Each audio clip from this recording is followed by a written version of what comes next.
IHOP, on peut dire ça de façon simple, c'est un regroupement des compétences des hospices civils de Lyon. Je vous place pour la caméra aussi. Un regroupement donc des compétences des HCL et de Léon Bérard. Donc c'est une sorte de task force, on va dire, de lutte contre le cancer et singulièrement les cancers des enfants, les maladies naissantes des enfants. Vous êtes l'un de ces médecins. Vous accueillez 200 nouveaux enfants par an, enfants et adolescents chez vous. J'ai une première question pour avoir été là-bas et avoir rencontré des gens formidables dans ces services. Beaucoup de parents, c'est une ambiance très particulière. Est-ce que c'est quelque chose de très différent de soigner des enfants malades de cancer ou qui ont des maladies du sang que de soigner des adultes? Alors, bien sûr, c'est différent à deux niveaux. D'une part parce que les maladies qu'on soigne sont très souvent curables chez l'enfant de manière définitive et que du coup on s'occupe beaucoup des séquelles, c'est-à-dire qu'on souhaite guérir les enfants sans séquelles. Et d'autre part parce qu'il y a une relation triangulaire. Il y a non seulement le patient, il y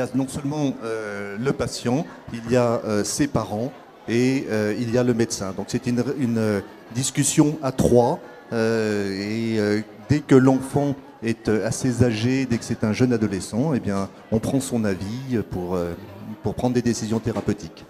Alors vous accueillez 200 nouveaux enfants par an, donc dans ce contexte très particulier, on va aller voir quelques images de service. C'est un service très particulier. La première des choses à laquelle il faut faire attention, c'est quand même les collisions éventuelles avec des tricycles. On a vu beaucoup de personnel très impliqué là-bas. On soigne, vous l'avez dit, plus facilement les cancers ou les maladies naissantes des enfants. Pourquoi Je crois que c'est dans 4 cas sur 5 qu'on arrive à soigner un enfant aujourd'hui. Absolument. C'est des histologies, si vous voulez, des maladies qui sont différentes chez l'enfant et chez l'adulte. Chez l'enfant, ce sont des maladies qui vont habituellement très vite, qui augmentent très vite. Et comme elles augmentent très vite, elles vont diminuer aussi très vite grâce à la chimiothérapie.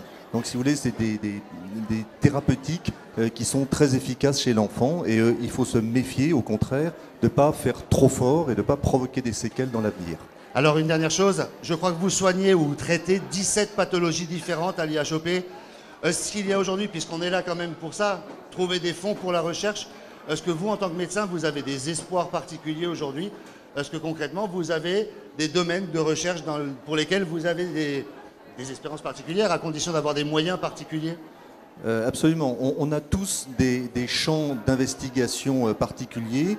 On est tous placés au niveau national et au niveau au moins européen pour se battre contre le rhabdomyosarcome, le lymphome, les tumeurs cérébrales, le néphroblastome. Enfin, vous avez dit, il y a 17 pathologies, effectivement, et on cherche sur chacune de ces pathologies. Et on a des progrès à faire dans chacune de ces pathologies-là. Et on a des progrès à faire qui sont en recherche fondamentale et en recherche clinique.